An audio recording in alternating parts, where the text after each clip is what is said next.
एक राजा हमेशा उदास रहता था। उसका मन भटकता रहता था। लाख कोशिश करने के बावजूद उसके मन को शांति नहीं मिलती थी। राजा की इस उदासी के कारण उसका मन राजकाज के कार्यों में नहीं लगता था, जिससे राज काज के कार्य प्रभावित हो रहे थे। राजा के दरबारी व मंत्री भी राजा की इस समस्या का समाधान नहीं कर पा रहे थे। एक बार उसके नगर में एक भिक्षु आया। भिक्षु के ज्ञानपूर्वक उपदेश से राजा बहुत प्रभावित हुआ। उसने भिक्षु से पूछा, मैं राजा हूँ, मेरे पास सब कुछ है, किंतु फिर भी मेरे मन में शांति नहीं है।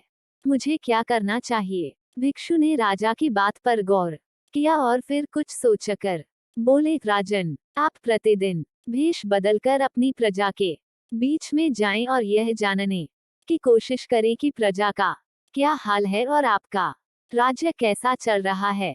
राजा ने भिक्षु की बात मानी और प्रतिदिन भेष बदलकर प्रजा के बीच जाने लगा। प्रजा के बीच जाने से राजा को बहुत हैरानी वाली बातें पता लगा। उसे पता चला कि प्रजा बहुत दुखी है। उसके राजकाज के कार्यों में कम दिलचस्पी लेने की वजह से राज्य के अधिकारी लापरवाह और रिश्वतखोर हो गए हैं।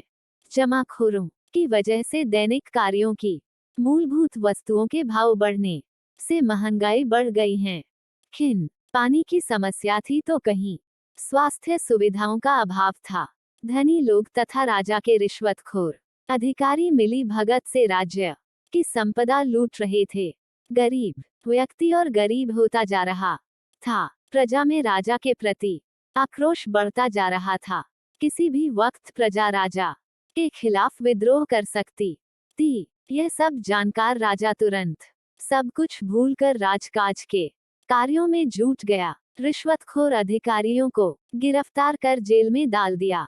जमाखोरों के गोदामों पर छापे मारकर सारा माल जब्त किया गया। राजा ने खुला दरबार लगाकर प्रत्यक्ष रूप से प्रजा की समस्याएं सुननी शुरू कर दी और जितनी जल्दी हो सकता था उन समस्याएं सुननी शुरू कर दी और जितनी जल्दी हो सकता था उन समस्याओं का समाधान करने लगा। प्रजा के मन में राजा के प्रति सम्मान बढ़ने लगा। कुछ दिनों बाद भिक्षु राजा से मिला और पूछा, राजन, आपको कुछ शांति प्राप्त हुई? राजा बोला, मुझे पूर्ण रूप से शांति तो नहीं मिली, किंतु जब से मैंने अपनी प्रजा के दुखों के बारे में जाना है, मैं उनके दैख निवारण में लगा हूँ। इससे मेरे मन को थोड़ी थोड़ी शांति मिल रही है।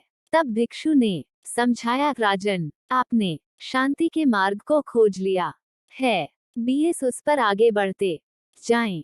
एक राजा तभी प्रसन्न रह सकता है जब उसकी प्रजा सुखी हो। कक्षा का सारा यह है कि देश के शासकों को आम जनता के दैख तकलीफों के बारे में गहराई से जानना चाहिए और उनका निवारण करना चाहिए। अगर आम जनता सुखी होगी तो देश के शासक भी सच्चा सुख अनुभव कर सकेंगे और देश तरक्की की राह पर चलेगा। यह कहानी आपको कैसी लगी कमेंट में जरूर बताएं। Like, subscribe